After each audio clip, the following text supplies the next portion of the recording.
Parliament returns in Canberra and Campbell Newman speaks exclusively to 6 News. I'm Roman McKinnon. This is Spin Check.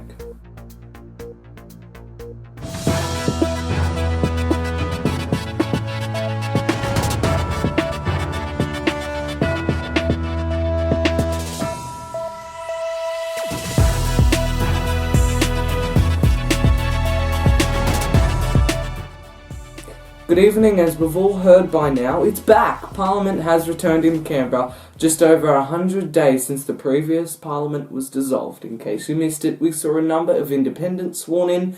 10 independents now sit on the lower house crossbench, including multiple from Katter's Australia Party, Greens and Centre Alliance. It is truly reassuring to see so many familiar faces in this room today. And it speaks volumes to the reality that getting an independent member to Canberra is very much a reflection of the community's commitment and passion to see politics done differently. When people first see my name, many find it hard to pronounce and often call me Kylie. But it's literally plain Kylie, spelt in a way that only young, optimistic parents in the 70s could ever have considered. For those women of Australia who are underpaid, undervalued and unsafe and in their homes and in their workplaces, Kooyong voted for you. Question time also returned yesterday afternoon. Here's a brief look at what you may have missed from it. I thank very much the Leader of the Opposition for the question. I congratulate him on his election as Leader of the Liberal Party. I wish him well as Leader of the Opposition. I hope he stays there for a very, very long time. Mr Speaker, what happened during the campaign was that we promised an energy policy, just one, and we will deliver it. And we will deliver it through our Powering Australia plan. Those opposite had 22 announcements, didn't deliver one. Even when the NEG, the National Energy Guarantee, went through the Liberal Party room twice. It went through twice through the Liberal Party room. Instead of implementing the policy, they just rolled their leader. You're not a member, Mr Speaker. Congratulate you on your position, but the Minister just reflected on this Minister. The member for Petrie will resume his seat. The member for Petrie will resume. The member will resume his seat. The member will resume his seat. Meanwhile, former Queensland Premier Campbell Newman has now spoken out to 6 News about his failed bid to get into the Senate. His party, the Liberal Democrats, had less votes in the Queensland Senate race than the legalised Cannabis Party. Here's some of what he told 6 News on Uncensored.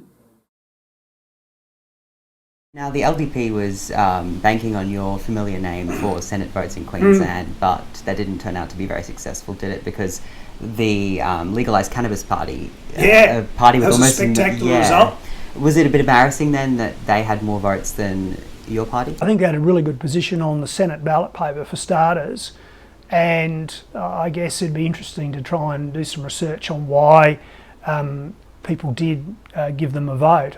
I actually think the reason for not doing as well as we expected, I mean, I expected about 7%, and we were just under 3%. I think the reason for that is I really put it down to, firstly, crowded space. So Hanson and Palmer. I think the people who didn't want to vote for the LNP had two main choices. One was Hanson, and those who didn't want Hanson we could have normally picked up, but they went to Palmer. I think the other problem, going back to the questions you've been asking about the media, how is it that we never got coverage in South East Queensland?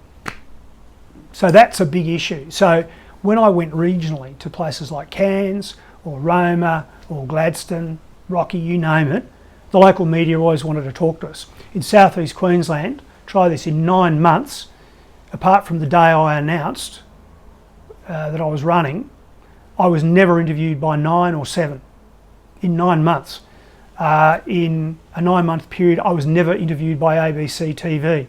They covered it, I acknowledge that, but they didn't interview me. In 9 months, I was on ABC Radio twice, if memory serves me correct, and 3 times on 4BC.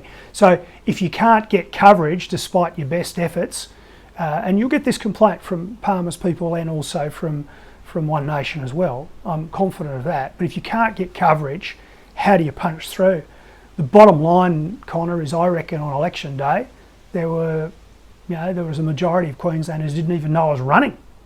So that was the big problem. And we've spoken about Clive Palmer a fair bit. He's described you as a Nazi, a criminal, less popular than He's Hitler. apologised for all that publicly too, though. Because you guys are now working together. How Well, was that? no. We were on different. We were competitors. Yes. Yeah. Well, he gave me that hat over. He gave me that hat over there, and he gave me that as well up there. See? Yeah. Okay. So look, we're on good terms, I suppose the way to put it.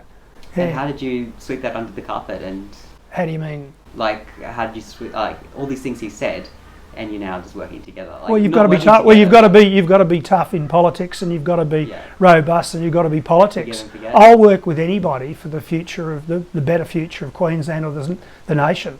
Okay, so there's lots of people who, I've had big battles with in my time in politics, who I'm in very good terms with.